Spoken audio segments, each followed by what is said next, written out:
there's a huge narrative around lifting weights, which is, we are a resistance training based program, lifting weights, getting bulky, and essentially, my biggest flaw is the way that I look and the way that I lift, because a lot of the people that sit down in front of me say, well, I want to work out, but I don't want to look like you. And I'd be like, I want to look like you. I love muscles. Those are awesome. One of the things that I love that you're known for saying is women are not small men. And, why don't you touch on the fact that, it is different to train. How should women going through this period adjust their training? I just want to throw that at you. Yeah, so first and foremost, it's really, really difficult for women to get bulky unless they have a genetic predisposition and they concentrate on eating a shit ton. And this is the misconception where women who are recreational athletes, they'll like go and they'll do 10 and 15 reps. And they're like, I don't want to get bulky. I just want to get toned. It's like, well, unless you're eating 3,000 plus calories a day and you're eating on a schedule and eating a lot of protein, then it's going to be very difficult for your body to put on a lot of lean mass because you need abundance to put on muscle. And when we start talking about how should women train, women by the nature of being XX are much better for power-based training. When you're younger, you can get away with the hypertrophy type movements because you have the support within the body to develop strength and to have the hypertrophy type responses of splitting the fiber and building it back. But when we get to perimenopause and postmenopause, we need to look more from a central nervous system angle. So as I was talking earlier, with estrogen so tightly tied to the satellite cell and the neuromuscular standpoint of acetylcholine, when we lose estrogen, we need to lift heavy. We need to do that power-based training, that 0 to 6 reps, the 3 to 6 sets. And it's imperative to do that to stimulate myosin, to maintain the integrity of myosin, to allow the gap junction, the area between the nerve and the muscle fiber itself, to hold on to more acetylcholine, which is the neurotransmitter that passes through that little gap junction to depolarize and create a muscle contraction. Because as estrogen goes down, we lose acetylcholine, which is another reason why we lose strength. So when we're looking at lifting heavy, it becomes a neural stimulus where the nerve is like, oh my gosh, this is a really heavy load. I need to be able to recruit as many muscle fibers as possible for very strong contraction. And myosin, you better do your job of grabbing on strong and not being weak. So this neuromuscular stimulus is now taking the place of what estrogen used to do. So if we're looking at lifting heavy, it's about preservation of existing lean mass, but also working the power angle to maintain integrity of our muscle contraction. We won't get bulky when we do this.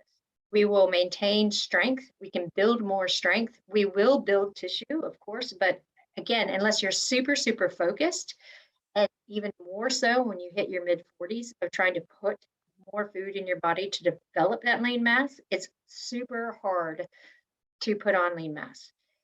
We see a lot of women who are in their mid to late 40s and they're doing power-based training and they're getting strong, and then they have to take a break for travel or something like that. So it could be 2 to 4 weeks. They just have dumbbells or body weight stuff, and they lose a lot of lean mass, and they come back. They haven't necessarily lost the strength, but they've lost the lean mass, and it's really, really, really difficult to put that mass back on. Yeah. It's almost, and this is, something that I've thought over the years, it's almost insulting to female bodybuilders when, any female's like, well, I don't want to join your group class because I don't want to get bulky. And it's like, these women have spent 4 hours a day training and eating for years and years to get the way that they have, the way that they want to look. It's not going to happen that easily. Yep.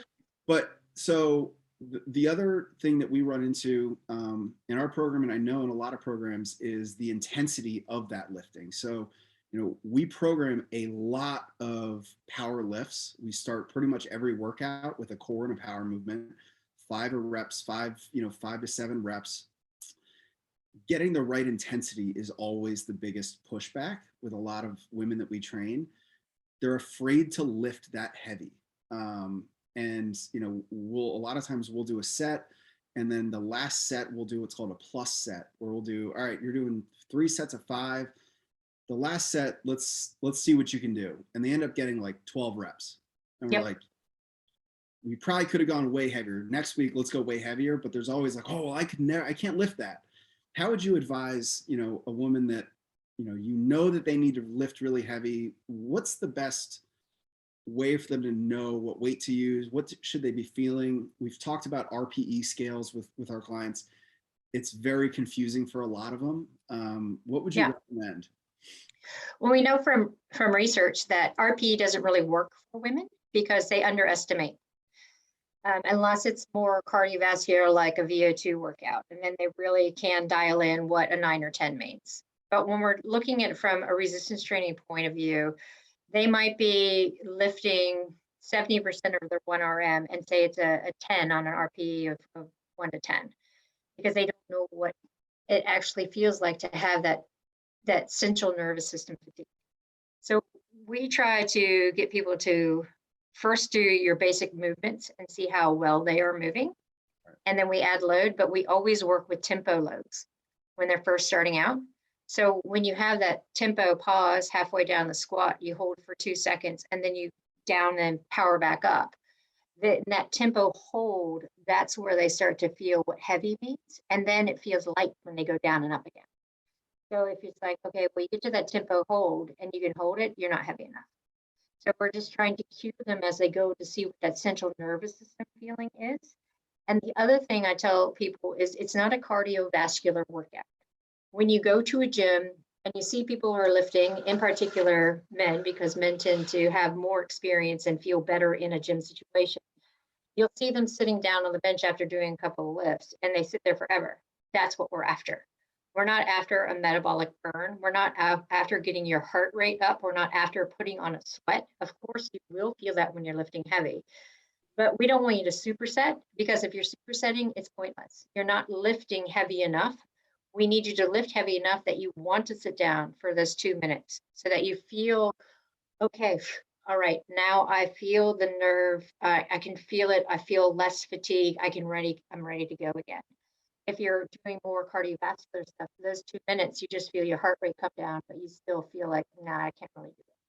So it's just slight nuances when we're trying to coach what that nervous system feeling is versus what that cardiovascular feeling is.